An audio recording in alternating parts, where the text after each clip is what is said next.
Brahmin type, and it would be the husband's family seeking out a bride, or sorry, it'd be the groom's family seeking out a bride. And then much lower down on the chart, you get into marriage, like forced marriage, where someone has possibly killed the bride's family and stolen a bride, which is obviously not condoned or highly spoken of, if you can imagine. And then what my main curiosity is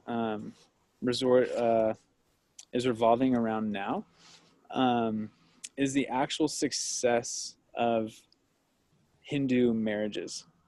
And they're predominantly arranged marriages, even to this day. Kids in our generation, modern day Hindus, believe in and trust the arranged marriages. So I've had the opportunity to interview and interact with a lady in my relationship school class who is from India and currently resides in Australia. And she was married. It was an arranged marriage, and she was in that marriage for about 21 years. And had experienced abuse from her partner. Not super consistent, but obviously any sort of abuse is not desirable. And it was, it happened enough. And actually the straw that broke the camel's back was that her son was kind of enlightened to this abuse and told by his father that it was okay and that he could treat his mother this way. And so she actually experienced abuse from her son, which was passed down from the dad's morals and values. And that's when she decided to divorce her partner and leave. Divorce in Hinduism is shameful. So it's so according to Psychology Today, 1 out of 100 Hindu marriages ends up in divorce. That divorce rate is the lowest in the world. And so my curiosity is, how successful are these relationships actually? Yes, most of them stay married, but are there morals and values instilled in the marriages that keep the marriages together when they're in fact not healthy? I know throughout our classes together, I've pointed out my aversion towards the patriarchy throughout the world culture, and how often we speak to God as a he, and so on and so forth. And these morals and values exist in Hinduism, where I think more often than not, this is my opinion, at face value, the male is honored more often than the woman, albeit there are in scriptures of Hinduism morals and values of the woman shall be created respected as an equal and valued within the household, and it says within the household. So there's kind of this underlying intention that this is like the woman's place, kind of a thing. So that's my report for now. And so with Brian's guidance in my first draft, I'm narrowing it down to that last piece that I was just speaking to, is like, what is the real success rate of Indian Hindu relationships? So more to come. Excellent. Response, Kate? Yeah, I think that's a really interesting topic to focus on. And I had no idea there were so many different levels of relationship, or I mean, different types of marriages. And, it's so interesting to hear about that. So I'll be looking forward to hearing what. So, Ian, what would be your marker of what constitutes a successful relationship? Not just whether they're divorced or they're not divorced, but what makes a good relationship? That's a wide open can of worms. But Yeah. How do you measure that? How do you measure that? Yeah, that's a great question. I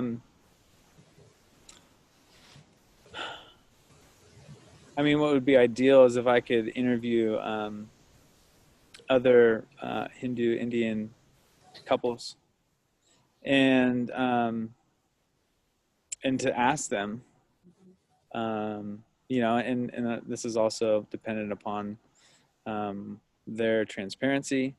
There's a couple of things like, am I getting real answers from them? And it'd be based on, how do you feel in your relationship? Do you consider yourself happy in your relationship? What's it like when you two are in conflict? How do you handle conflict? How do you treat each other in conflict?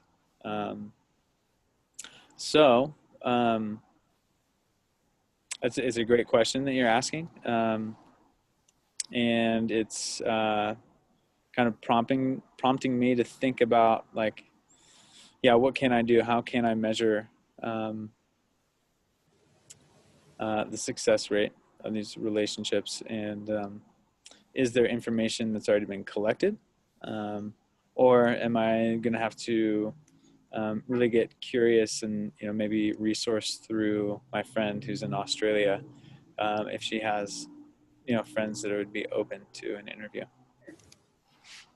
Well, maybe to ask her what she thinks is a good relationship. What is she looking for now that she's had one that hasn't been so good? What is she looking for in a new relationship? If she is, maybe she doesn't want anymore. Some of us, could get burned out. My mother made a good relationship after she had a bad one. But a lot of times you get so burned out you just don't do it again. But what would make, and just ask. The women are going to be a little more open than the men, I guarantee you. Yeah, considering that it's mostly women in my at the relationship school, I'd agree. So yeah, thank you. I can bring that question back to my friend Monica and bring more to the table. Kate, did you have any other? No. Okay. I think what I'm sense I'm hearing is marriage and the role of social pressure. Oh, nice. Okay. Yeah. To create a comparative for you that might be realistic, I would take an arbitrary date, and your research will tell you what a good date is. But my first instinct is if you took 1950 in America, and were to say, what's the divorce rate in 1950? You can now compare that to 2010. But I would argue that the social pressure in America has decreased radically, specifically because of the way the society has adjusted. And that you would be able to in some ways argue that the same shaping that has happened from America in 1950 to 2010, where we've seen our divorce rate, let me guess, go from 85% to 50% of the marriages. That's just my instinct or what the numbers might show.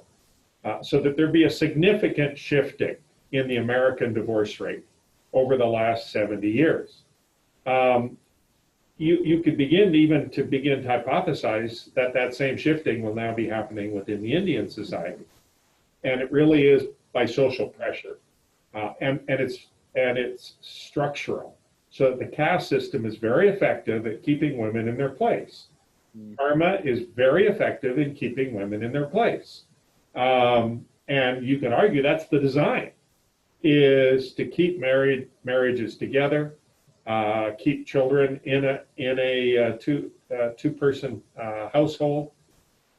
That it's their structural support that is the perception of success of marriage. And so when you take away the structural support, by arguing that the caste system is wrong, you should see a chinking down now of the marriage rates because of social structure. And I would argue that karma, you might even see that karma shifts. What is being perceived in India in 1950, if you could even get that kind of comparison, and I have no idea how available that might be.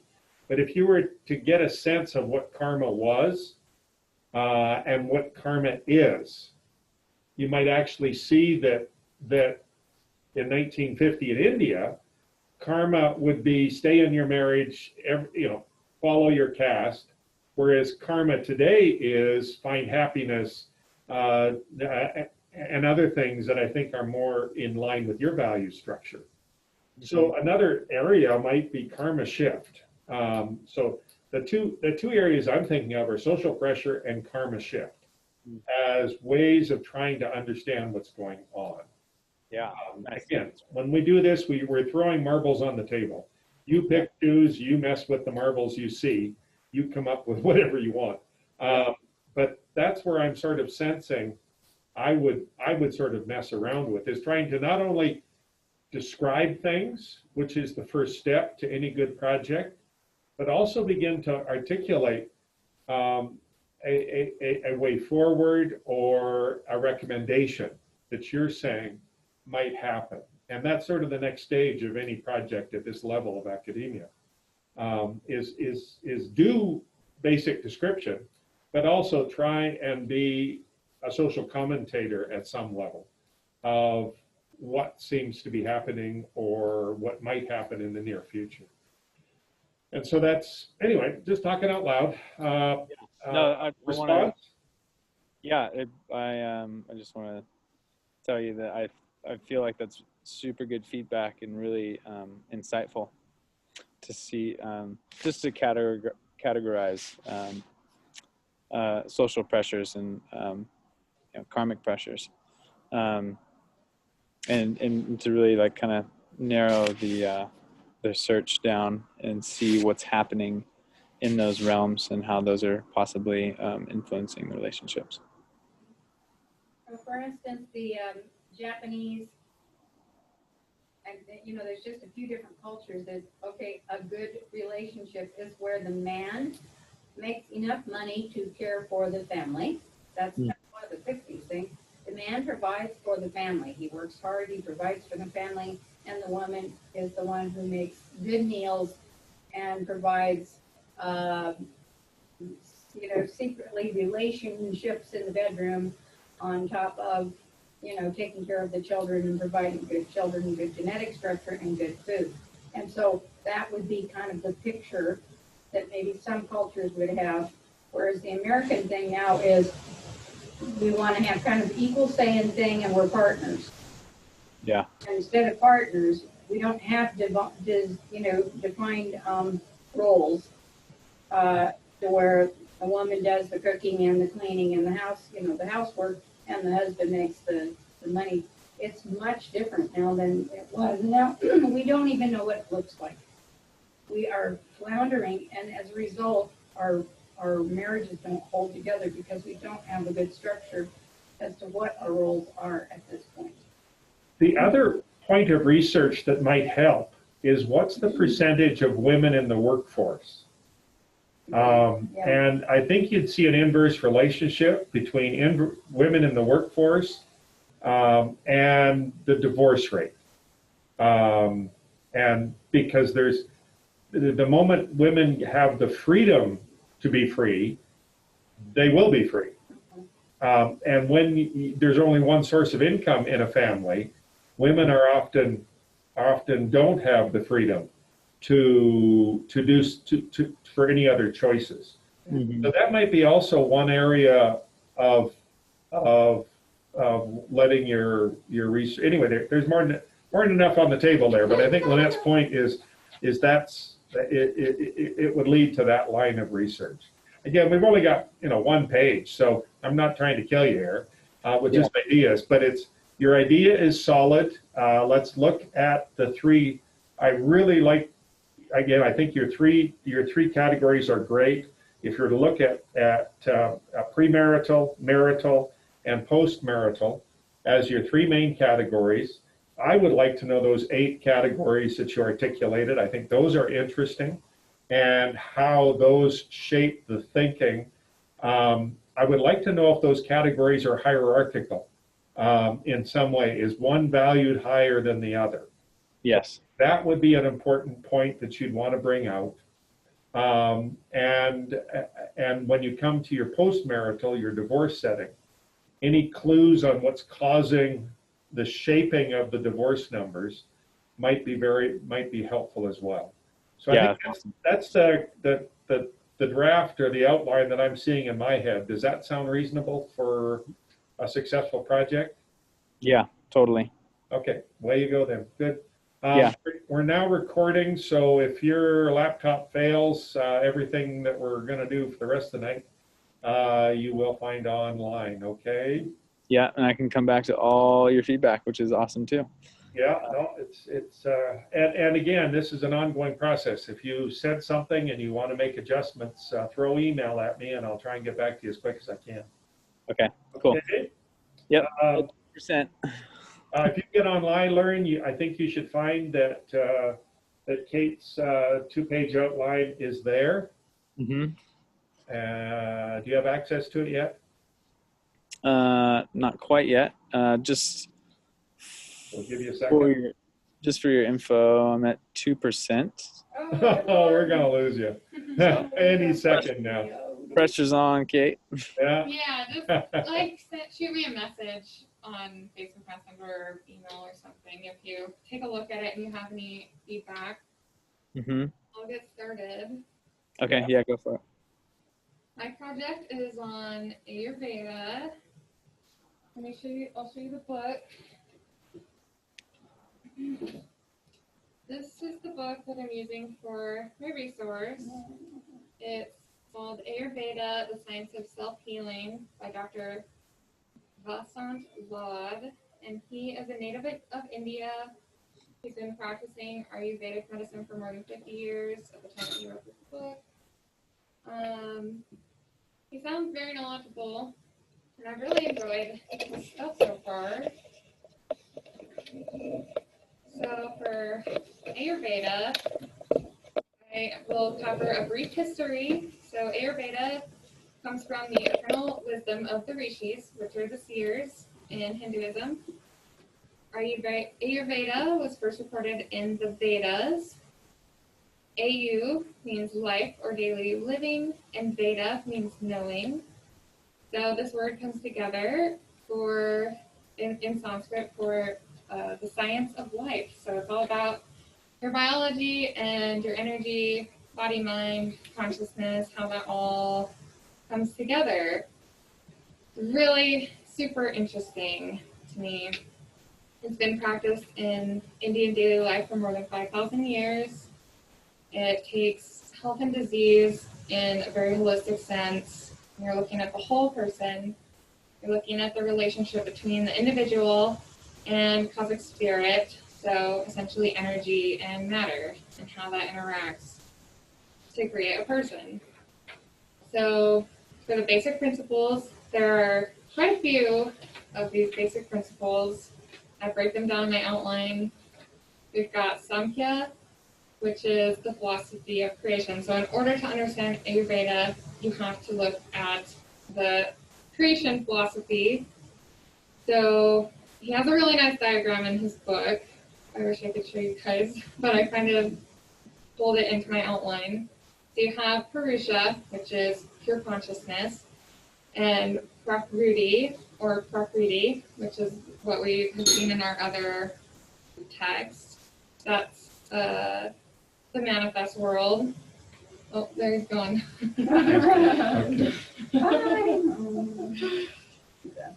Yeah, Carry on. that's okay. So then from Prakriti comes Mahad, so that's cosmic intellect, and then from Mahad comes Ahankar, which is the ego. And from Prakriti, you get the three gunas, which are the foundation for everything that exists.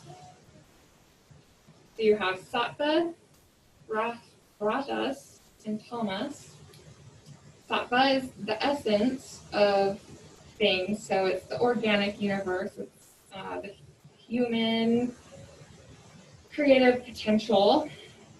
You can see Brahma, Vishnu, and Shiva reflected in Sattva, Rajas, and Tamas, which I think is kind of cool. Yeah. Brahma is creative potential, which is Sattva. Vishnu is kinetic protective force, which is Rajas. And then Shiva, Mahesha, which is a form of Shiva, that is inertia and Tamas. And so these three forces come together to create the human and how the energy interacts between the elemental world and then, which is the inorganic universe, and then human, which is the organic world. And you have Rajas, which is movement going back and forth between the two. When I first was exposed to Ayurveda, it was really hard for me to understand, and I didn't like it at all. It was so foreign to me. I think in the way that we think about Western medicine, it really boggled my mind. So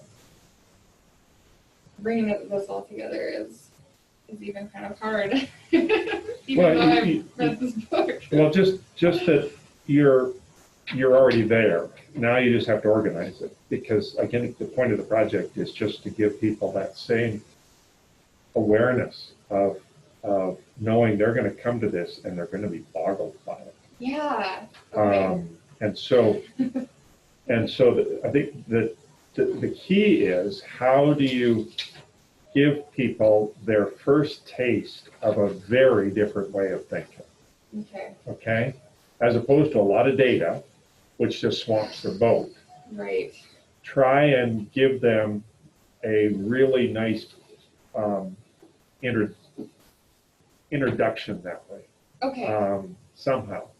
So I got the second book. Go I ahead. thought this would be a little more digestible Excellent. for me, and this Yep. is a practice I want to take in my own personal life and Sure. just see how it works for me. So I have this as a resource, and I did read her introductory Introduction. part, Good. and it was way easier to understand than this. This is super complex. Like the first 4 chapters of this, Sure. she explains in 5 pages in a very simple way. There. So There you go. maybe I So could. what you're doing is simplifying that book. Okay. Maybe the better way to go here, because you also want to draw them in so that they are doing what you're doing. Yeah. They're like, this is interesting. Yeah. And so if you were in each of your little boxes that you're sort of working on, if you look at all the way that the assignments are presented, you might ask a leading question. You might say, this is how it's organized, and then you might say how this is practical. All right. Okay? And so so if you're looking at the 3 principles right now that you've got, Purusha connects with pure consciousness, and the practical element is each person is connected to the whole, to that whole consciousness of Purusha. You are a part of that. You are intimately connected.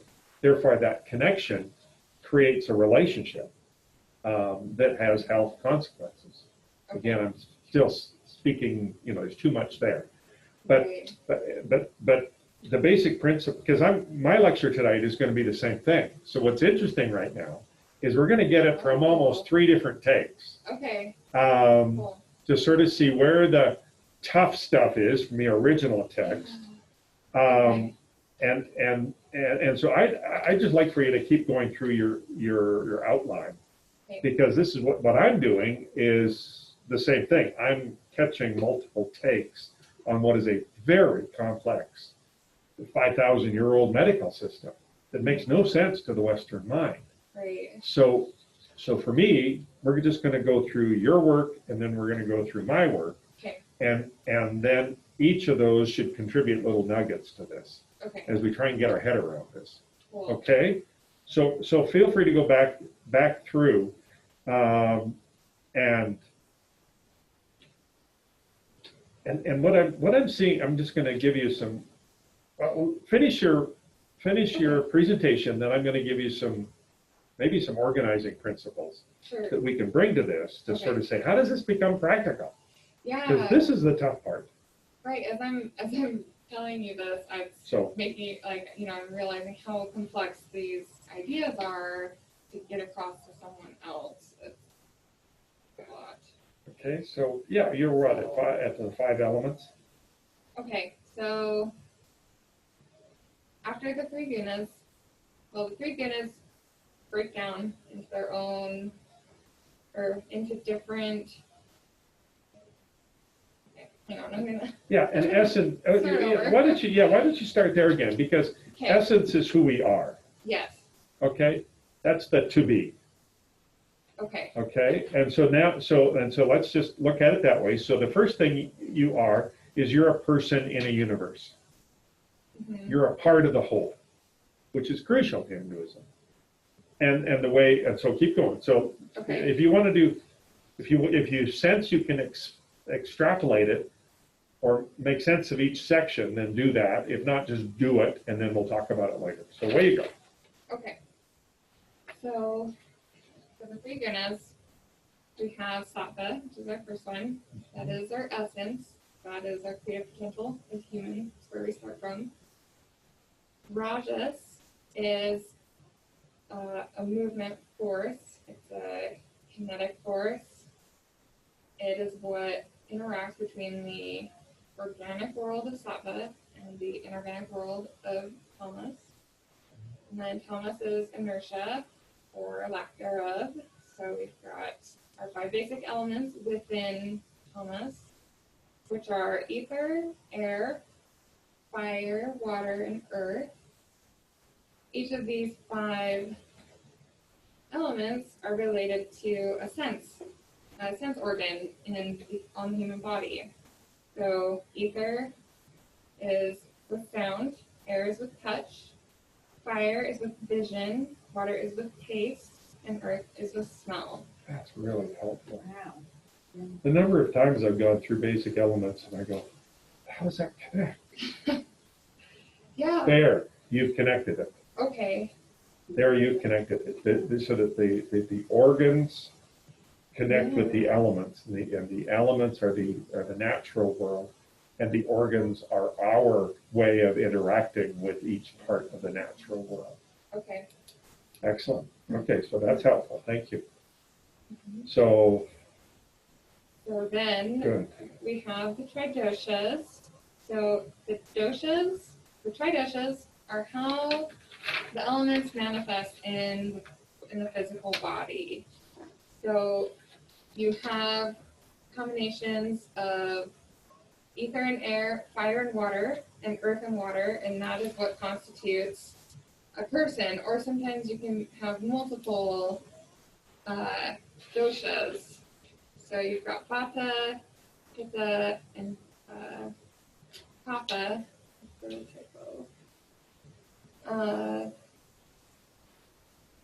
And these govern the body, and illness, imbalances in the doshas can cause illness in the body.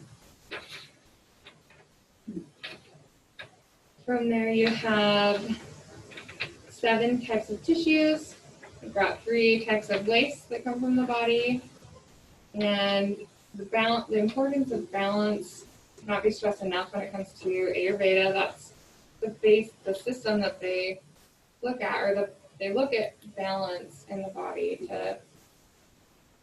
to figure out where the disease may be coming from, or imbalance is where when you would find a disease.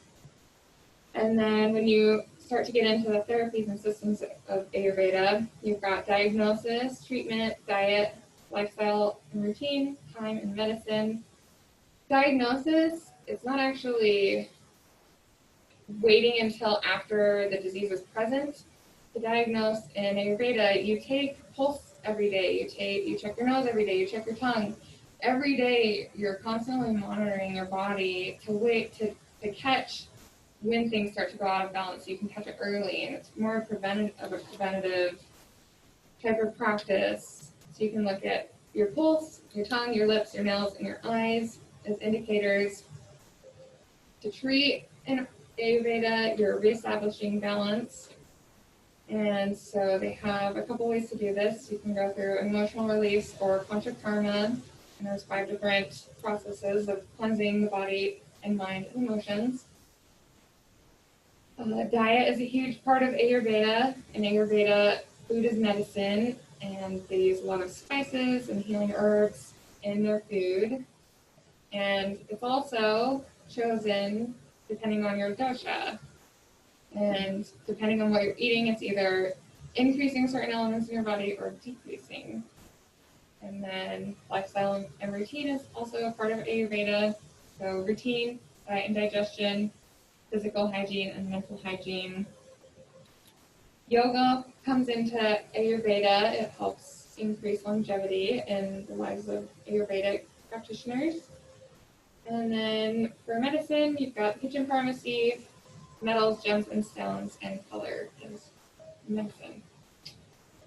How's color work? Oh, yeah. You know what? I haven't actually read that section, Interesting. but I would imagine it has to do with the chakras, because it is the 7 colors of the rainbow, and that is aligned with the chakras. Excellent. I was just touching on it this week as well, and I'm going, this is really fascinating. Mm-hmm.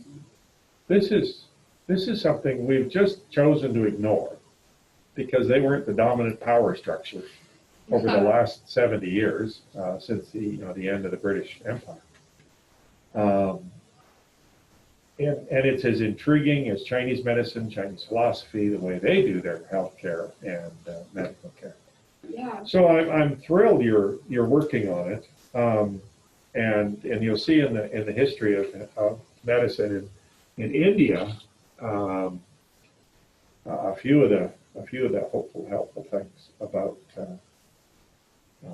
how this developed and what it may mean. So excellent. That's great. Comments, Lynette, what are you hearing? Oh, well, yeah, that perked my ears perked up because I do think about a lot of the different types of things when I'm working on some of those spiritual paintings that I had done. I just remember that. But thinking about hospitals and how when we were growing up, oh my goodness, they had a specific color called hospital green, and it was just because they could get a lot of it.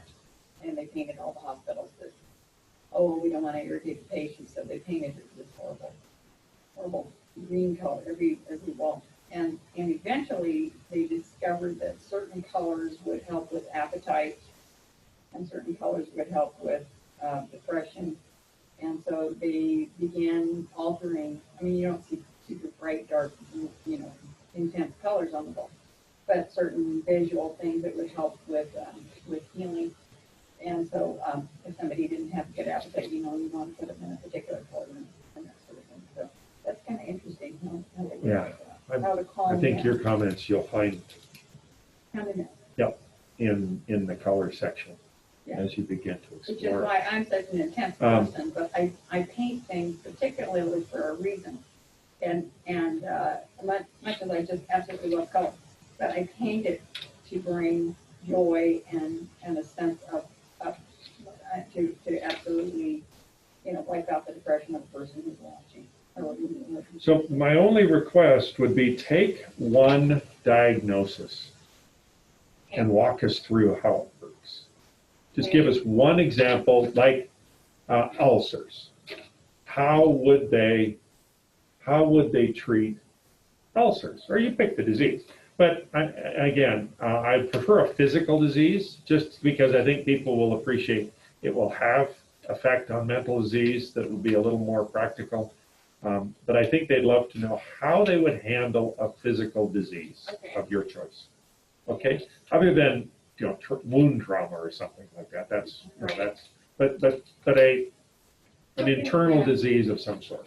Yeah, okay. You have developed over time that wasn't taught by Western medicine, and it's like, so now you have an issue. Right. How do you treat it? So, as part of your project, give us one practical walkthrough of how they treat one disease, just so that the reader can get a sense of how and how successful is it.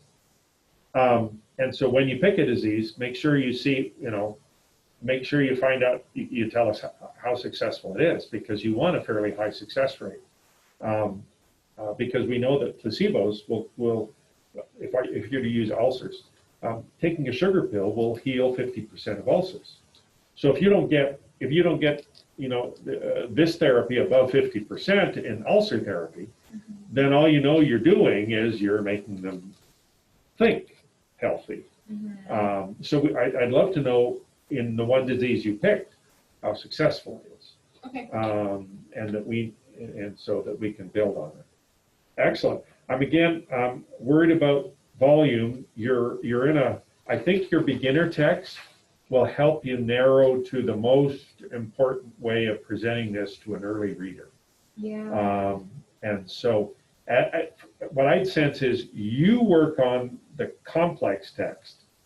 Your project really is that text. Level. Okay, Yep. I'm hearing that too. Okay, so that Yeah. so that it's just not a bunch of data that you're transmitting. Basically an outline of the book. You're actually making a contribution. We need to think differently. Okay, that's the first thing you're saying is we need to think differently. We need to be thinking about balance, and that difference is the balance, and that Americans desperately need to recognize they're part of the whole. When you get sick, the world shudders because we're all feeling it. And I think that sense of universality is an important point you made in your presentation. And I'm really fascinated with the 5 elements and their related sense. I think and if you were to take one of those, of your sound, touch, vision, or on the dyads that you were looking at, ether and air, fire and water, earth and water. And so if you were to take like diarrhea, how would you manage diarrhea? That's dealing with, all sorts of these. Again, I just want to walk through something to get a sense of what medical management would look like and what their perception of success is. Okay. And you're right here. You've got diagnosis, you've got treatment, you've got diet. So after you give me the therapies, which I think are great, give me an example that walks me through those. Okay? So I'll focus more on the therapies and the systems rather than the basic principles, because the basic principles are going to be really hard to understand for someone who doesn't have a background with Hinduism. Yeah, I want it there though. Okay. I want a small section. Again, if we're looking at, you've got just organizing a page for you.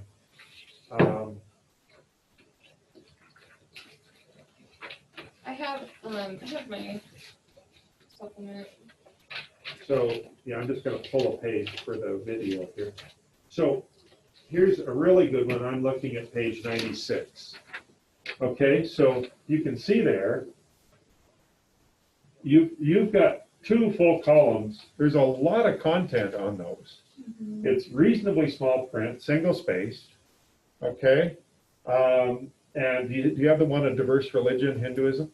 Okay, so you can see there that you're gonna, if you were to break, so they broke it into 1, 2, 3, 4, 5, 6 sections, and you can see how that really, you've got room to do some stuff here. So I would like to see your basic principles. I think those are really important.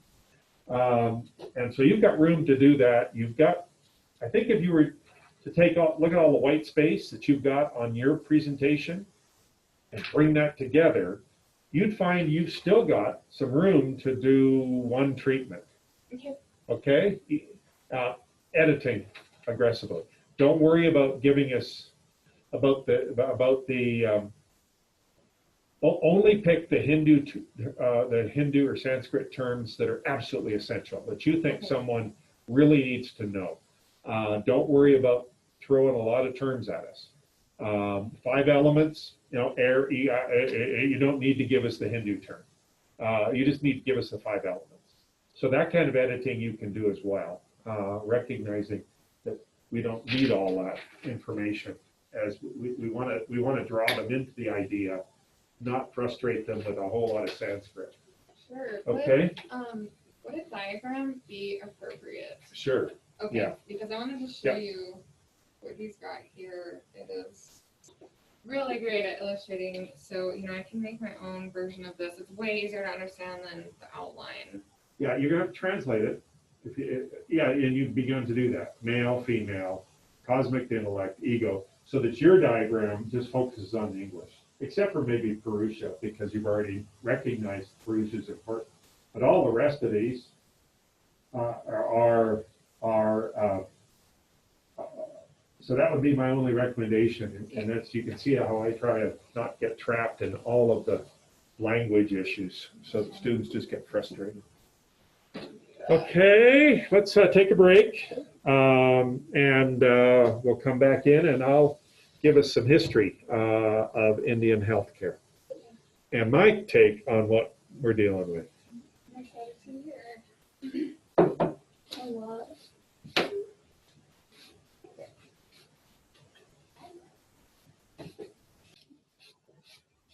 Okay.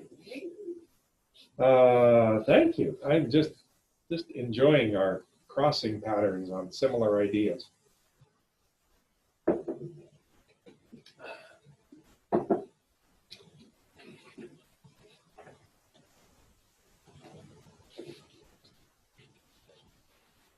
Thank you. Your notes, you got your notes for tonight? I do. Yeah, they're there. Thank you.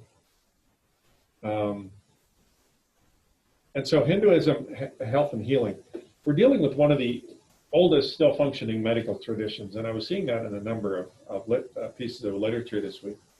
And the number that kept popping was 5,000 years worth of tradition. And one of the things I've learned over the years when I study religions, because when you come from a Western mindset, you come from a setting of we're the best and everybody else is junk. Not obviously simplifying, but you do get that sense that the healthcare that we do in America is the best in the world and everybody else has got to learn a lot from us. The great joy when you begin a study like yours is you realize that they're only still in existence after 5,000 years because they work. Anything that doesn't work dies. And so that most normal people affirm it, use it, pass it on to their children, and 5,000 years later, we're still functioning, is still functioning. And so that doesn't happen with things that don't work. Now, Western medicine might work better, but Indian medicine works.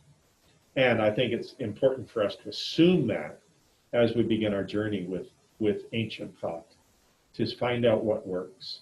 And one of the great things that I'm wanting Ian to talk about, hopefully next time, is he went through a shamanic celebration this week. And he talked about it in his email, like, hey, I just finished this. And I went, I want to know about it. What in the world did you just do? Because I didn't realize that was part of his training, was the shamanic, or the training of a shaman. And so I'm really intrigued with what his relationship school is now, as to what in the world is this. So again, an ancient tradition of healthcare and medical knowledge is what the shamans are. that becomes the great challenge, is understanding what is helpful as you go into your generation and what needs to be left behind. But there's more than enough positive contribution from the ancient medical treatments that we need to be rediscovering, rethinking, and re-implementing. So anyone that's studying it, I think, is quite valuable. Now I'm going to say Ayurveda. Have you heard it said differently, Ayurveda? I think I have, but I think it was wrong. Oh. So Ayurveda, that's how it's spelled. Typically Americans put their emphasis on the first syllable, and that's usually wrong. Oh, okay. And that's what I'm just Yeah. Ayurveda. I've heard would put it- Ayurveda. So there's an R in there? Ayurveda, but that's not how it's spelled. But So. Ayurveda. There is a second syllable in there, R. So even if they said it, they'd go there's a second Ayurveda syllable. Anyway, Most of the languages. if you catch an Indian commentator on pronunciation, I think the emphasis should be on Veda, Ayurveda, as far as its emphasis, as opposed to Ayurveda, which would be how an American would attempt. Americans would say the word A because we tend to make those vowels much harder. So it's usually in most languages the letter A would be pronounced A. Ayurveda. Ayurveda. Anyway, you'll be in a setting you might give us some help next time. Yeah. So the dates of the medical system that I was seeing was around 1000 BCE. Are you familiar with the BCE designation, before Common Era? Okay. And the goal, which was interesting, because the goal that I was seeing was longevity through good health. Now, where did your research connect with longevity? It seemed to have a strong tie with yoga, but I didn't fully read the section. Right, but in the outline, yoga was connected to longevity there. Yeah. And so there's an interesting connection there, which makes sense. That your ability to practice yoga and meditation is a key to life and longevity. Okay, so I think there's going to be an interesting connection there as to what I was seeing as a key goal: longevity through good health, which is it's just an expectation. You're given this life, use it well. And good health is how you use it well. And if you use it well, you're going to live longer.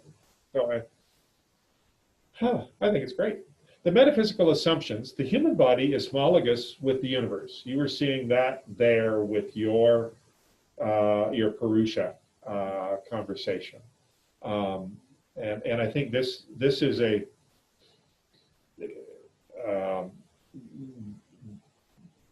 this can be developed nicely. This next phrase, I don't know if I'm quite catching, but I'm going to say it out loud, and then I'll see if you've got a sense of this yet. A microcosmic and macrocosmic correspondence of elements determines your well-being. Now, what you were seeing was the active and the passive imbalance. That's what you were seeing in your book. What I'm sensing here is the large and the small, micro and macro interactions. That the small things in your body are interacting, and your body overall is interacting, or something like that, or your body and society. Maybe the macro, the micro might be just you. I'm not sure where this phrase is going, but it's a little different than what I sensed in yours. So again, I don't know what that might mean. But certainly, well-being is that balancing act of sensing your macro state and your micro state, and working them. And if you're overwhelmed with the micro, you bring in the macro. If you're overwhelmed with the macro, you bring in the micro. So anyway, there's some phrasing that I think I need to get a better handle it may not be helpful. Well, if I can interject. Please, Um, anytime. Oh, Ian wants to come back on. Oh, that's what the beep was.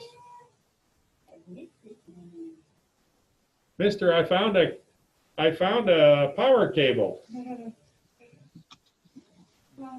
Hey guys, Yay, I'm back. wonderful. I had some cell phone battery left. Okay, oh, good for you. So jump in and it will kill your cell phone next. After your computer dies, you'll kill your cell phone. Exactly. So jump in. Can you see the screen there? Okay. Are you able to see it? I can, yeah. Okay, great. So we're in a historical understanding of Indian religion.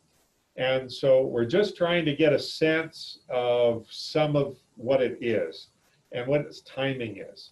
So the Ayurveda medicine that Kate is going to be working on is a 3,000-year-old tradition in a 5,000-year-old tradition of Indian thought on healthcare. And so the more ancient traditions are the same ones we would see in many of the ancient cultures.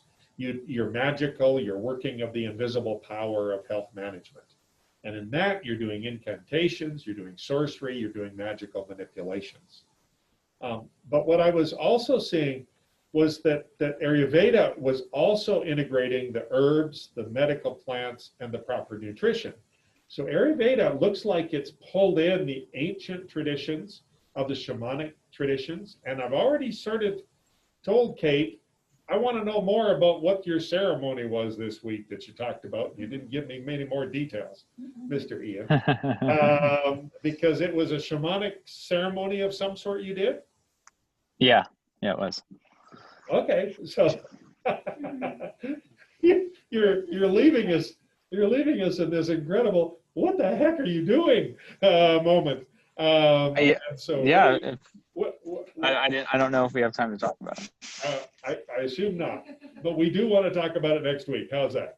That sounds good. Yeah, Thank that you. sounds good. So I'd love to get an update on what you're doing in that realm. I really Totally. do.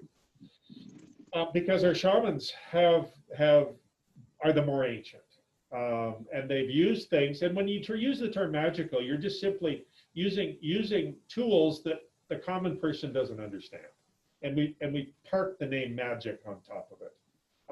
But it's just the ability of the wisdom of the ages to be transmitted into the next generation, for them to use it, and for people to go, oh, I don't understand what's going on. But you could say that of a modern day physician when they throw some chemistry at you. You don't understand what they're doing either. You could call it magic. It's the same power that all medical practitioners use that allows you to succeed and maybe and can be passed on to others. And so when we use the term sorcery, or we use the term magic or incantations, I see that as focus, allowing someone to focus, someone using structure that we don't understand. So in any case, where are we? No, let's get back in. I lost it there. Bhakti karma is crucial to all of these religions, and so there's the linkage of illness with bad behavior or sin, and people always want to identify illness because they're afraid of it. They're afraid of the person who has it, and they're afraid that they might get it. And so we tend to use the idea of bad behavior or sin as a mechanism of distance, so that we will act in such a way that until we understand the illness, we'll create distance from it. So we call it bad, creates distance. We'll call it sin, creates distance. And that's how we maintain safety, is we use language and terminology that allows us to negotiate around illness. And the dilemma is then So religions have picked this up because religions are always interested in illness, and their language shows how they treat illness, and badness, goodness, sin. So you equate bad health with the consequences of evil committed in the previous life. And karma is really structured in three ways. It's the issues of the past life, it's the issues of the present life, and it's what will be transmitted into your future life. And so karma can be broken into three ways of thinking. And so it's important to get a sense of how people are interpreting karma in their own life. Karma also provides a link between spiritual goals and medical practice. And so this is one of the great bridges between what we want to do in our program is create that kind of bridge. How do you identify spiritual goals and how do you make it into a healthful practice? The picture there, I think I want you to sort of get a sense on how karma and dharma interrelate. What's dharma in Hinduism? Your duty. Duty, very much. Duty to what? Duty to God. Okay. Or the greater good. Greater good, and what's the definition of the greater good? What's the old dharma as compared to, you could even, let's do it, a pre-1950 dharma is what? I don't know. Ian, what's dharma in Hinduism pre-1950? I can't tell. Caste. Oh. The caste system is dharma. Okay. And so when the caste system was outlawed, then dharma began to shift into some of these other areas that Kate was talking about. But dharma is very much duty to the social structure, to life around you, to the expectations of your family, society. So your word duty is bang on. But we also need to bring in that power of the caste system when you think of dharma, because it's going to shift in Buddhism. And so you have to sort of keep the two ideas separate and know that the distinctions between Hindu dharma and Buddhist dharma are going to take you to two different places, though they're similar. Okay, so now look at the way the illustration sort of finds healthcare. If you're aware of your karma, past, present, and future, and aware of your dharma, duty, social structure, pressures around you, if you merge those well, you find ease, peace, harmony, happiness. There you go, Mr. Ian. Health, love, and joy. Okay? So you can see how it takes an intersection of good karma and good dharma gives you health care. Okay? Gives you well-being, gives you good life. And so really a fascinating way of trying to understand how to construct what Ian is chasing. Is how in the world do you define happiness? Well, happiness is when you've got good karma and good dharma. There. It's a really not a bad place to start in your definition of happiness that you're searching for. Then trying to understand how the mental constructs of karma are developed and the mental constructs of dharma are developed and how they've shifted over the years is the challenge we're into. Okay? Hope that helps. Comment on dharma or karma before I move on? Crucial element of Hindu thought when it comes to health and healing. I think that it's important to note the context of pre-1950s dharma, because thinking of dharma after reading the Bhagavad Gita, I'm like, I'm ready to go fulfill my dharma in the world, but it's different than it may have been, back then. Excellent. So, yeah. Good connection to the Gita. Okay, let's keep moving. So let's do some history of the healing traditions in India. When we look at prehistory, And what we mean by prehistory is we don't have a lot of written records. So we're dating back, wow, another 2,000 years on top of that. 7,000 BCE, they've got a sense of usage from the records that they have. Plants with trial and error usage predominates. Makes sense. Emphasis on water and hygiene. They already sensed the value of water, and their cities had obvious use of sewers and management of hygiene. And the knowledge is passed by the elders to the next generation in shamanic tradition. And so your shamans are very, very important through this period in the flow of knowledge, one generation to the next. And the periods of the Vedic tradition, does anybody recall what sparked the Vedic period? Vedas? Okay, where did we get the Vedas? Rishis? Like louder? The Rishis, the seers? Okay. The hymn panel passed down orally. Right. So the priestly tradition, the hymns, the temple worship, those are all arriving in India anywhere between 1500 and 1000 BCE. What do we call the people that arrived and brought that tradition with them? Aryans. The Aryans. Okay. And so the Vedic hymns, when you look at them, you recognize that they're medical. There's medical knowledge embedded in the Vedic hymns.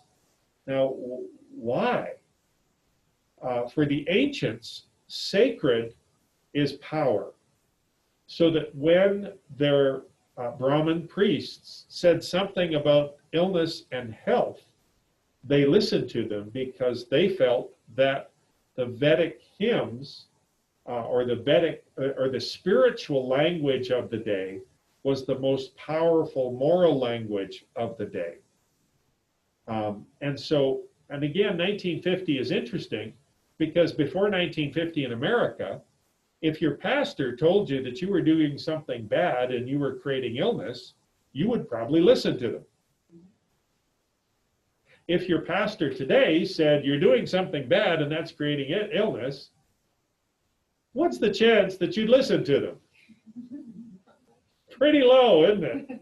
Okay? And so it shifted from the priestly tradition in American society to the medical tradition. So if you go into your doctor and they saying, your behavior sucks, you've got to stop this, you got to stop that. If you don't do it, you're going to die. You listen to them most of the time. But you often don't listen to your pastor, nor are you willing to listen to your pastor, your priest, or your spiritual leader on health and healing.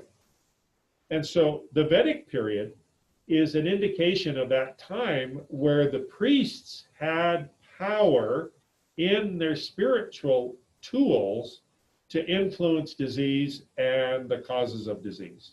And that's embedded in the hymns, and you're seeing it there. You're also seeing the attribution of illness to malevolent spirits. So your ancient thinking is still around you. The spiritual world has both positive and negative elements. And the negative elements, the malevolent spirits, are causing illness. And that's just sort of like, hey, what causes cancer? We don't know. So you give it whatever tool you have.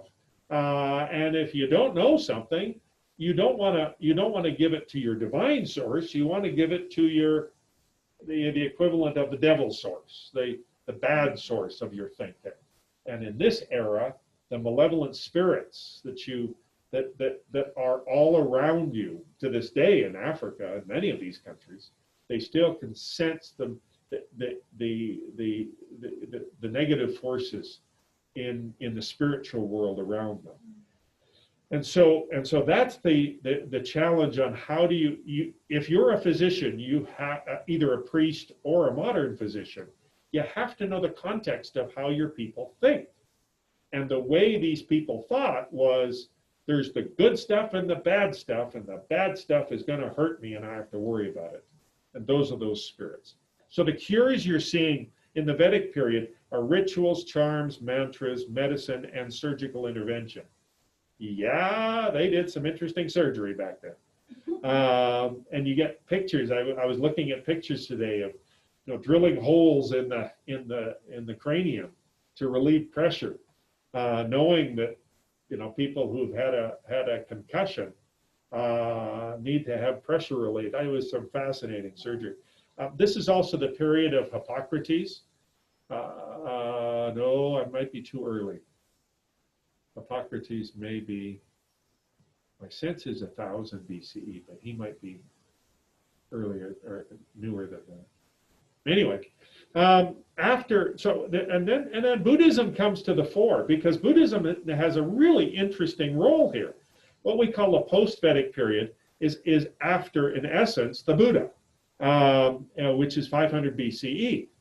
Buddhism and Jainism prompts inquiry and experimentation in medicine. Why? We've just been talking about Buddhism. Buddhism is very much a part of both of your lives. Why in the world would Buddhism prompt inquiry and experimentation in medicine?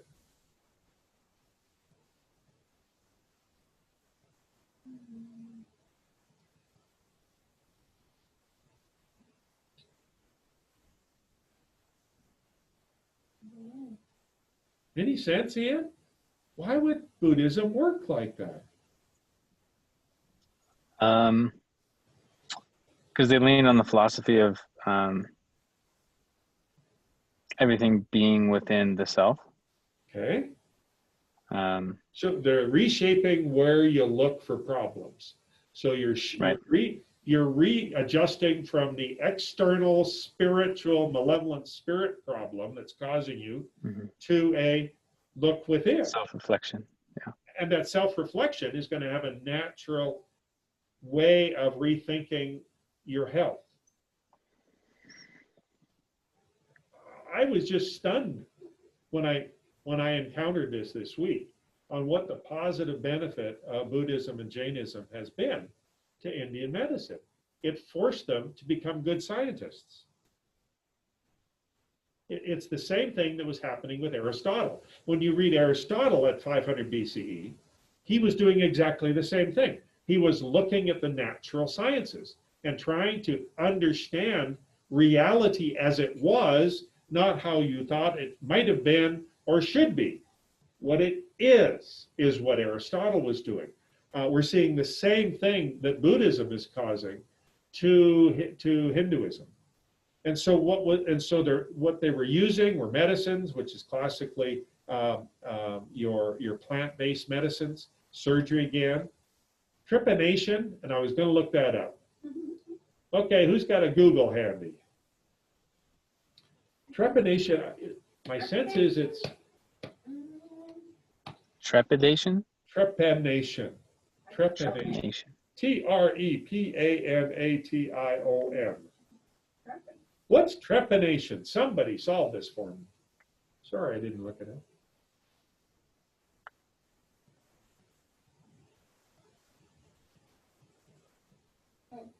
Making a hole through the skull. Oh, that's what trepanation. That was my little surgical illustration. Yeah. She beat you, Ian. Come on back. Yeah, trepanation is relieving pressure as a result of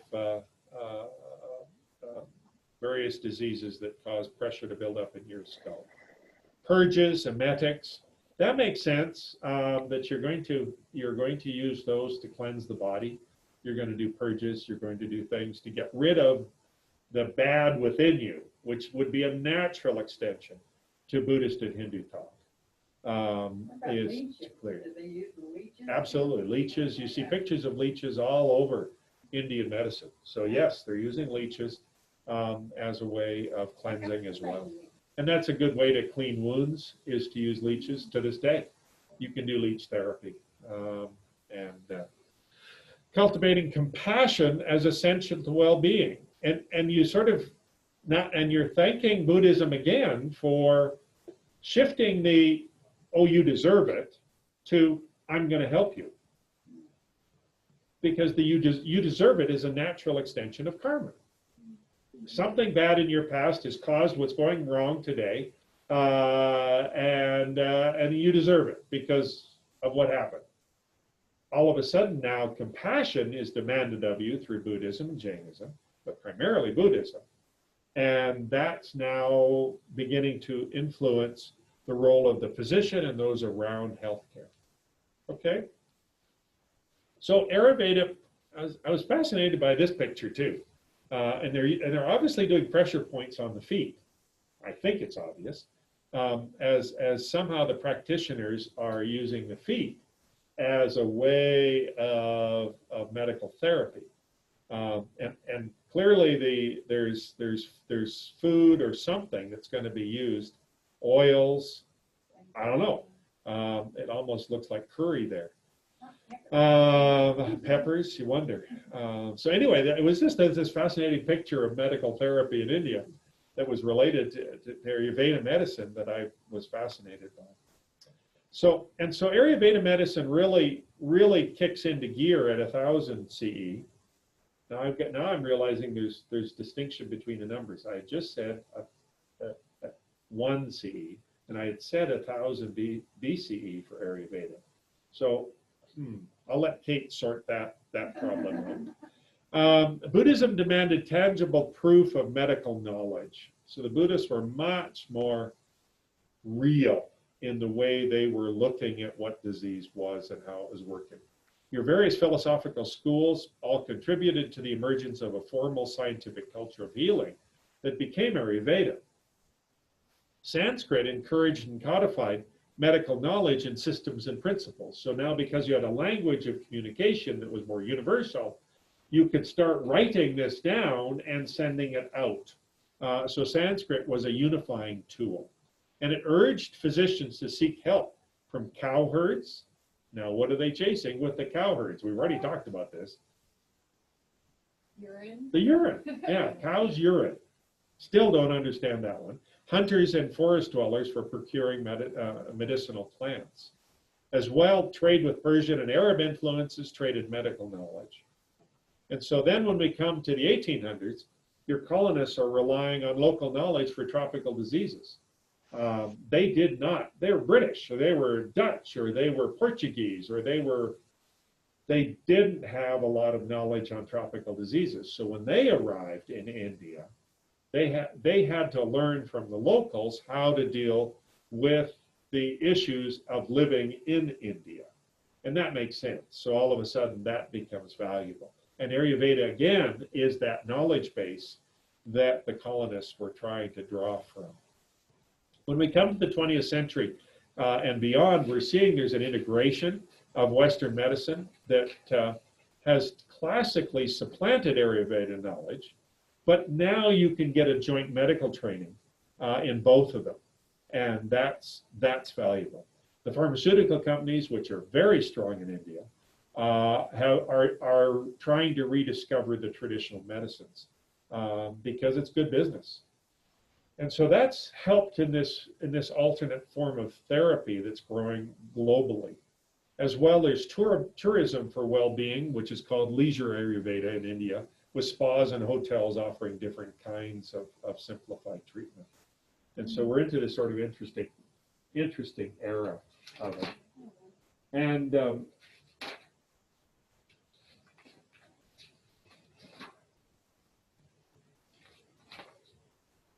so then I'm gonna review the principles of Ayurveda and it'll be helpful for Ian, but it's going to be another take on what we're talking about tonight. And so I'm fascinated because I'm trying to get my head around these principles, and we're going to see it from a different way of building these ideas. We lost Ian again, so his phone must have died. Okay, so Ayurveda medicine's different. I think that's your first sense is there's a difference there, and that's good. It's going to give us something to bounce off of.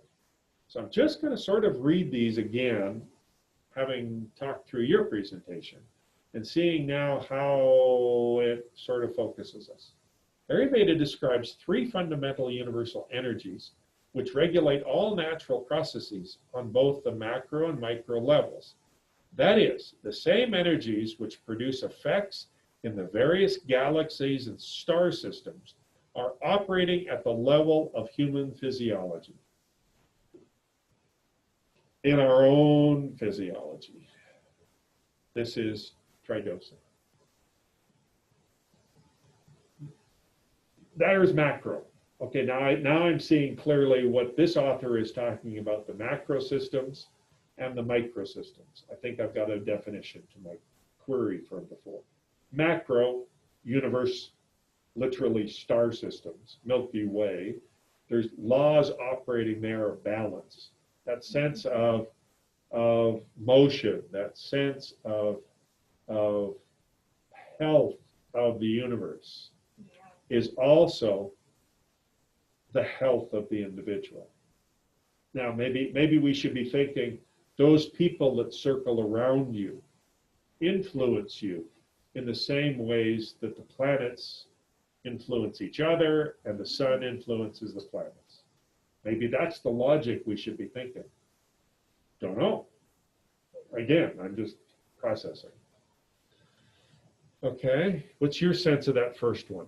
Have you seen anything Yeri yet on macro or micro? Yeah, What?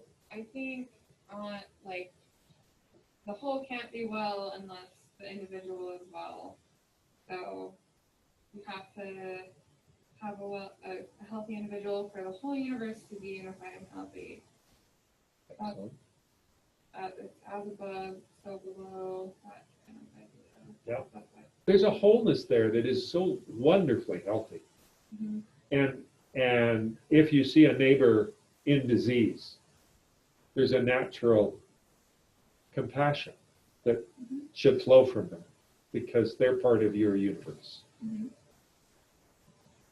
And ways that the universe functions as you understand them might be pathways that you will help explain to you how to solve micro problems if you understand macro solutions. I'm just thinking out loud here. Yeah. Ayurveda is Think about the global warming issue. Oh my, Okay. yes. They got global warming, which is affecting the plankton in certain areas. It's a huge, it's a weather thing. It affects tornadoes and fires and all sorts of stuff, but it's also affecting the most minute little plankton in the ocean. And without the plankton, the fish don't survive, and then it goes all the way up.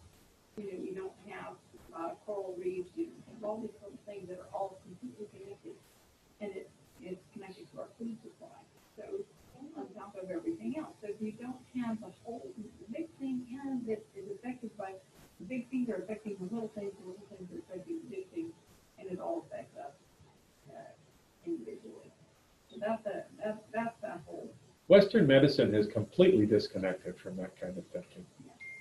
And that's why we're such idiots when it comes to global warming. Right, because we don't sense, It's not you know, our fault, it's the same logic that says if I put a marble on the floor and it doesn't roll, then the earth can't be round. Right. Okay? It's the same logic there because it's only in my small universe that my thinking is going to react. Whereas this makes you want to think in global terms, universe size terms. There's a value of thinking there. So there's productivity in this research that you're doing that I think is very important. Ayurveda is a complete medical system which recognizes that ultimately all intelligence and wisdom flows from one absolute source. Health manifests by the grace of the absolute, acting through the laws of nature. Ayurveda assists nature by promoting harmony between the individual and nature by living a life of balance according to her laws. How do you react to that paragraph? Yeah. It's consistent with what I have read so far.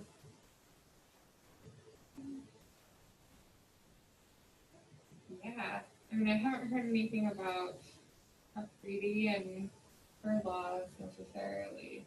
Okay. But it would make sense where when you're just in harmony with nature in balance, then the creative force is then helping you manifest the best.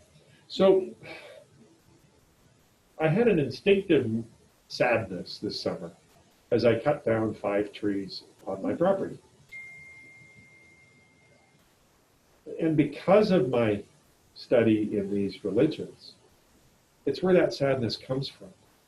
I don't think too many people in McCall get sad when they cut a tree down. So it's done something in me to say, you know, and Lynette wanted me to build a shed so that we could use these trees in a productive way. And I just ran out of gas, and I just turned them into firewood at the end of the day. Yeah. But there was that creative instinct within Lynette to say these can be very productive. These are valuable, and so that's sort of that sense of what are you doing around you, and are you even thinking about it? And if you think about it, how do you protect it and develop it and nurture it? Because the health of the trees in my yard may have an influence on me that I don't even realize. Yeah. But unless I feel sad about them, I won't even figure out what that influence is. I'll just cut them down and burn them. Yeah. So it's just, I'm just trying to create a personal illustration of I need to be more sensitive to the world around me. And not just a capitalist that says, I can turn that asset into valuable resources. Heat in my house to keep my house warm for a winter, which is valuable. So it burns your house down. That's the problem. We just had friends burn their house down last night. Yeah. Not our friends, friends of friends. Friends of friends, yeah. We haven't met one. Okay, Ayurveda. It focuses on establishing and maintaining balance of the life energies within us, rather than focusing on individual symptoms. Our focus is wrong in Western healthcare. It's just dang wrong. We are not focusing, or are we only beginning to focus on the causes of our symptoms in a meaningful way?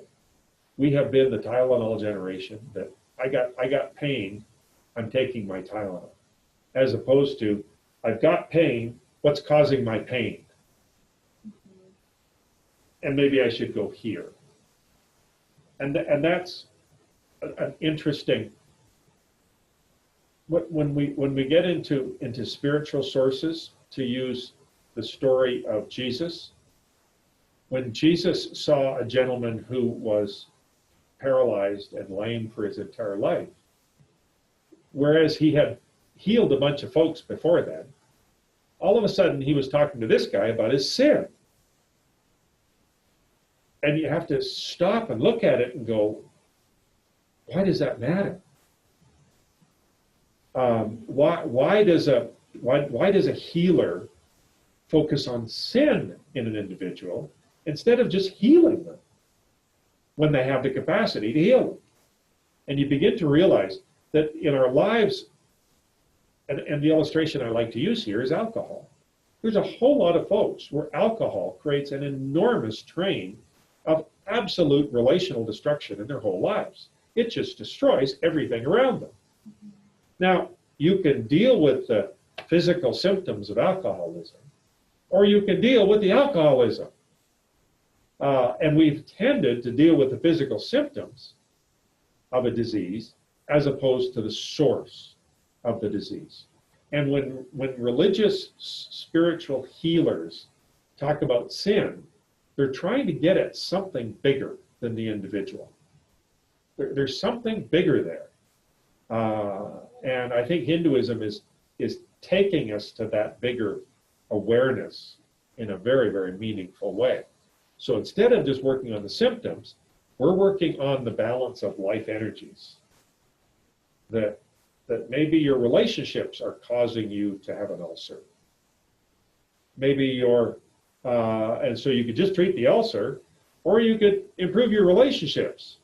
There's balancing the social forces around you that has physical manifestations of illness. that you need to think about. And this is where I think shamans are successful. They're much better at balancing social forces around their people than what a normal physician would do. They would send that off to a counselor, and they'd send it off to a social worker who could work on those social issues around a person. But the physician tends to not even attempt to handle those problems. What do you think they are doing in India right now in talking to their people about the COVID issue and getting them to behave in a different way? Do you think they're using the karma thing? Saying, if you behave in a certain way, your community's going to go down, number one. But your responsibility is not only to yourself, but to other people and that whole cycle. And I think that's where we're missing it right here. Is that I don't care about you, so who cares? This is my thing, and so it's you don't have that whole tool of karma. You know, I just think about the bad decisions that happened this last and Halloween. As a result, we have many of our friends that are down right now, and it wasn't because they weren't trying to do something nice, but they threw a party for the special needs kids, and all of a sudden we have five people are down now. So. But is that kind of not thinking sensibly as far as my behavior is going to result in something else, you know, that's going to be harmful to somebody else. The next essay I've been wanting to work on in my complementary ethic thinking is the role of duty in our culture. Yeah. We tend to not talk about it very much. What role do I have to other people and to my society? Mm-hmm. And the way we talk about it morally typically falls within that structure of duty. That because the society has given you something, you have a duty to give back to the society. As opposed to, I'm an individual, I want to grab everything I can get. And who cares? And masks are a wonderful definition of how people assume a duty to other people and to their community. Masks tend to be an interesting marker of how you think about your community and others around you. And so that's my next sense of where we need to encourage our kindergarten teachers to spend more time on duty. So when these folks grow up, they think better about the community around them. And that's the essay that I've been thinking about for a long time, trying to think about, writing it. So we'll see if I pull the trigger on that. Now that I've said it out loud, I might have to, because Kate's going to go, hey. Do it. Point 4, it recognizes the unique constitutional differences in all individuals and therefore recommends different regimens for different types of people. Although two people may appear to have the same outward symptoms, their energetic constitutions may be very different and therefore call for a very different remedy. Take 2 aspirin and call me in the morning. The classic American. Take 2 Tylenol, call me in the morning. Same, we do have wonderful variety in American healthcare, so I don't want to diminish that. But I do tend to think our rubrics are purposely constructed so that when you see the same thing, you give them the same result. Sure. You can see that all over St. Luke's over the last 10 years. They have really worked hard at that. Here they're saying, the individual deserves to be treated as an individual, and you need to develop a therapy that is individualistic. So what are you seeing in your book?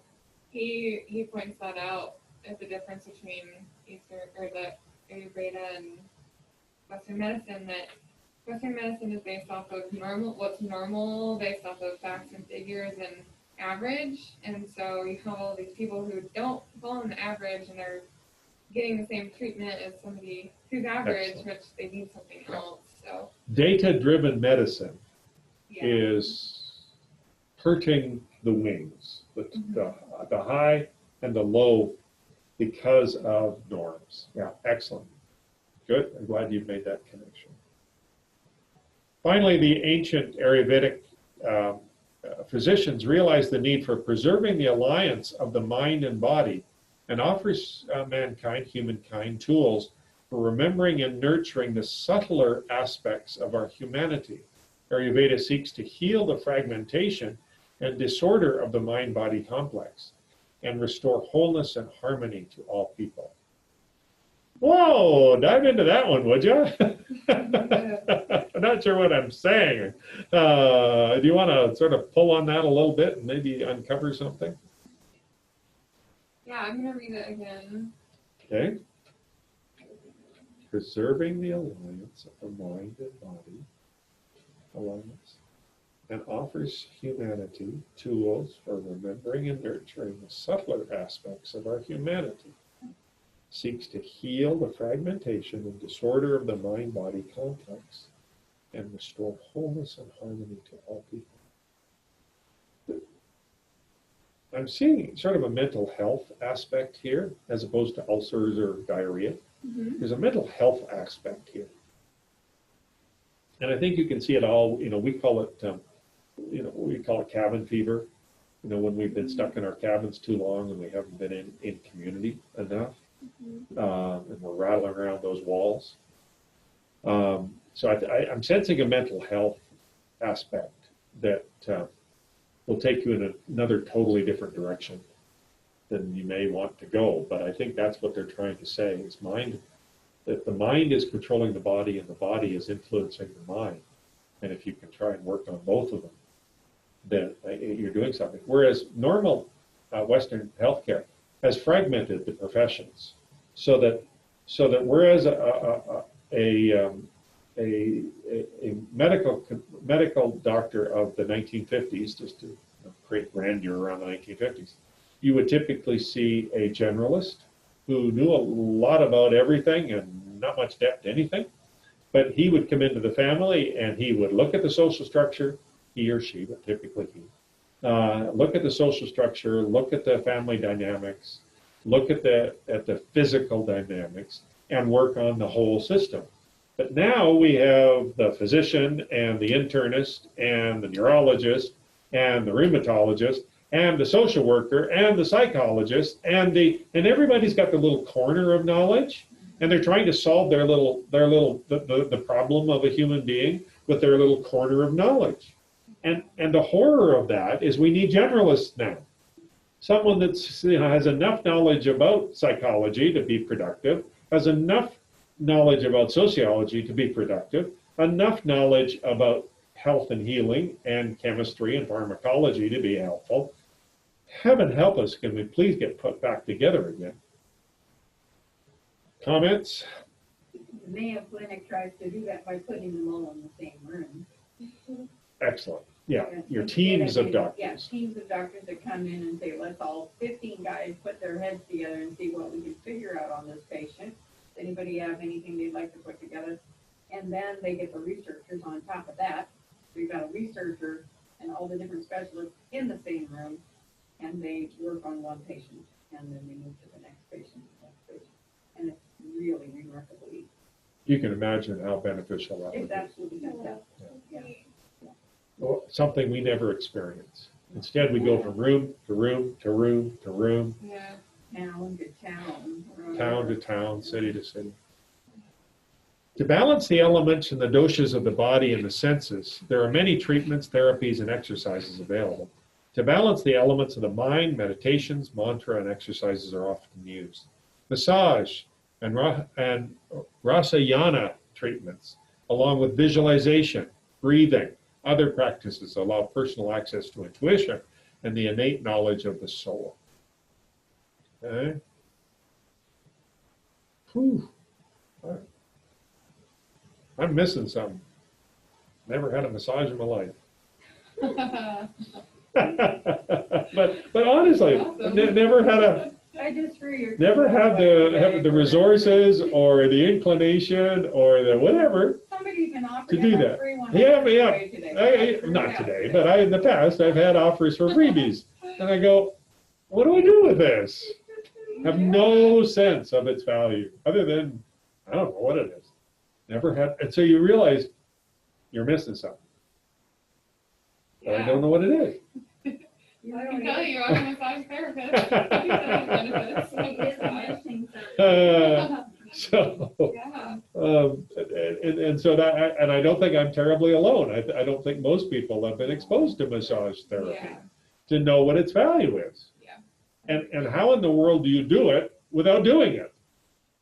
Well, if I can add in, I have clients who come to me and they want me to just do a general massage for them, and I'm begging them to let me work on their problems specifically because they will find so much more pain relief if we spend an hour working on their neck and shoulders alone versus me just touching all their whole body just lightly. You know, they're even the people who get massaged don't necessarily know the benefits of massage and what it can do. Oh, how in the world do you teach this? Because obviously I'm truly brain dead in this topic. Okay? I mean, I'm a classic, Westerner. Take your aspirin. Don't know what possibilities are out there to make life better. But I think it's an important conversation because I think there's more like me than unlike me. So, plus breathing. I mean, I one of the great benefits of studying Buddhism and Hinduism. Oh, she was going to be here. Virginia. I invited her to come because I wanted just someone to do meditation for us tonight. And again, I think resources are a problem for her.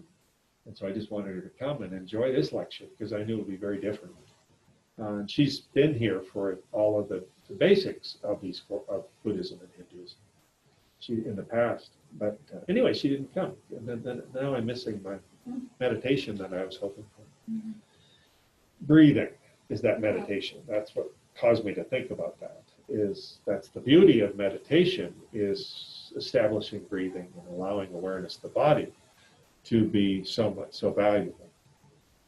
Ayurveda believes the 5 basic elements, space, air, fire, water, and earth, manifest in the human body in 3 basic humors, known as the tridosas, which you've talked about.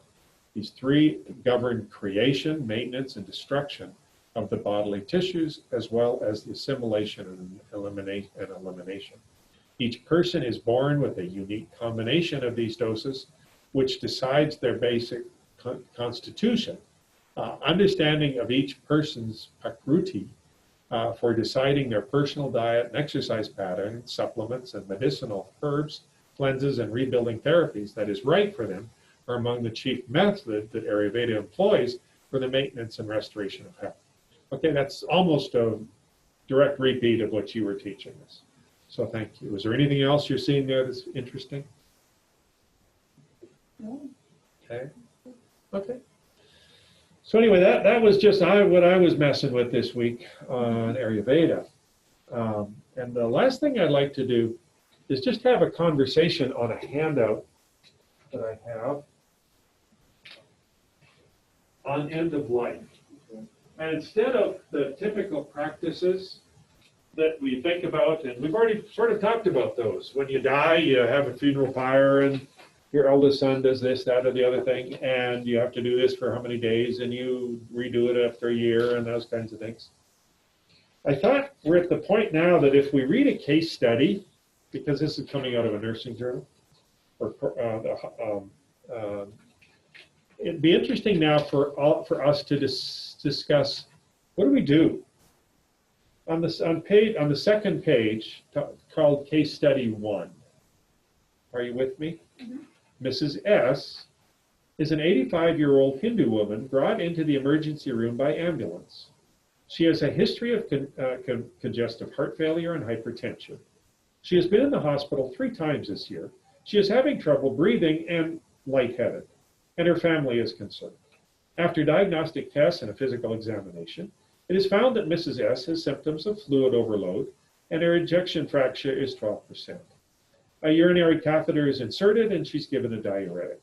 Mrs. S goes into shock, develops respiratory failure, and is put on a ventilator. The physician has a discussion with the family about the seriousness of Mrs. S' condition. Mrs. S does not have an advance directive. Hindus rarely have advanced directives because of their belief in karma and reincarnation. After a discussion with Mrs. S's husbands and children, the decision was made to extubate and give comfort measures only. This decision to shift the goals of care to palliation is in line with Hindu beliefs relating to karma. Being kept alive by machine is often viewed as interfering with karma and inhibiting the natural course of death. Hindu people view death as a part of the natural life cycle. Death is a transition to a new life. This case illustrates the importance of assessing cultural factors in palliative care and good communication to ensure optimum care. And then the article then goes through to teach folks about what Hinduism, teach nurses primarily, what Hinduism is. And you'll see that it's got a conversation of Hinduism. It talks about reincarnation and karma. It then goes on to talk about the caste system. But then it's got this interesting section that I just sort of like in our last few minutes to sort of read in the round, because it gives us a sense of a different kind of suffering, and that's spiritual suffering. And so, Lynette, do you have your eyes on? Yep, I do. Do you want to start with suffering, and then we'll just read in the round Under those. spiritual suffering. Is that Please, what we're- yeah. Okay. Suffering for the Hindu is highly related to the concept of karma. For example, belief in karma and reincarnation are strong forces at work in the Hindu mind. Any good or bad thought or action leads to reward or punishment, either in this life or future existence. Hindus believe that there are certain life lessons to be learned before achieving moksha. Working through the karmic situation will resolve that karmic issue resulting in illness. Thank you. A Hindu who is getting older or who has a terminal illness will tie up loose ends by apologizing where needed, talking with family and friends to resolve conflicts, and generally fulfilling all known responsibility. The goal of a well-lived lifetime, therefore, is to perform good deeds, practice devotion to God, and to learn the karmic lessons encountered. Spiritual suffering for a Hindu comes from knowing at the end of life responsibilities are left undone. Karmic tasks are not completed, or bad thoughts and deeds predominated. The concept of karma conveys that suffering is a part of life. Suffering is a result of past thoughts and actions, either in this life or a previous life. By enduring suffering, a Hindu pays for or cancels past negative actions. Suffering can be positive if it leads to progress in the spiritual path, to be tested and learn from a difficult experience. What may appear to be needless suffering to Western minds may be, in fact, a striving to meet death in a clear and conscious state, and may be an attempt to atone for karmic debt. From a nursing perspective, karma in spiritual suffering can have several ramifications. Hindus who feel that they need to diminish or alleviate past karma may wish to endure suffering. This may involve fasting, doing penance such as intense prayer or worship, or enduring pain even when medication is available. Fasting can have several forms. The patient may wish to avoid only certain foods or not eat certain meals or at certain times of the day. Other forms of atoning for bad thoughts or deeds can include confession to guru or priest, repentance, either public or private, sacrifice such as shaving the head, religious ceremonies, gift giving to the poor or to the temple, and pilgrimages to the sacred spots. Whether the patient is at home or in a healthcare facility, and whether he or she is ambulatory or near death, assisting the patient and family to be able to complete religious ceremonies, prayer, or penance may be very important to their spiritual well-being. Assisting the patient and family does not necessarily mean participating. It can mean helping them find materials or just assuring them that they will not be disturbed, allowing private time and space for these activities will be helpful. Okay, so I just thought that was just a really intriguing doorway into the mind of Hindus when it comes to spiritual suffering. It then continues in death and dying practices, another case study, post-death rituals. So professional care and a second case are brought up and some conclusions. So you see, this is just really, how do you teach our medical community how to think like a Hindu? My goodness, it's taken us 2 months to really even get a sense of that. But I'm thankful for some of this kind of literature that orients nurses to really think about how to think differently when they encounter someone of Indian tradition that may have a completely different mindset. In fact, it's almost guaranteed to have a completely different mindset than the nurse walking into the room. So I thought that one might be helpful as we think about death and dying in a practical context here in McCall. Okay, next week we'll talk about Buddhism and what its contribution is to health and healing. So I won't have your help next week because you're going to keep working on this project. But anyway, thank you for a very, very thorough and what I hope is a really helpful doorway for your future on a different way of thinking that'll really help your patients. It'll work. It'll work. I agree. So another tool. yeah, and at some point you may have to find a practitioner to learn from, so that you can continue to sort of find out how it could be practically used. But just like we've got Chinese thinking going on in the building, man, wouldn't it be nice if we had Indian way of thinking is available in McCall, so people could sort of test out these different ways of doing it and find out how meaningful they are. So I'm thrilled you've dived into an area of interest, and I hope it serves you well in your entire practice, wherever your practice takes you. So just keep working on this project, and may I encourage you to this week sketch it out in that 2-column format, small fonts, single spaced, just to begin to get a sense of what that would look like. Feel free just to test that presentation out next week on me, just so you can begin seeing how that works. And if you like, just any kind of Buddhist reading because I don't have a movie or anything on Buddhist healing that I've ever seen that would be helpful. So I've missed that. Okay.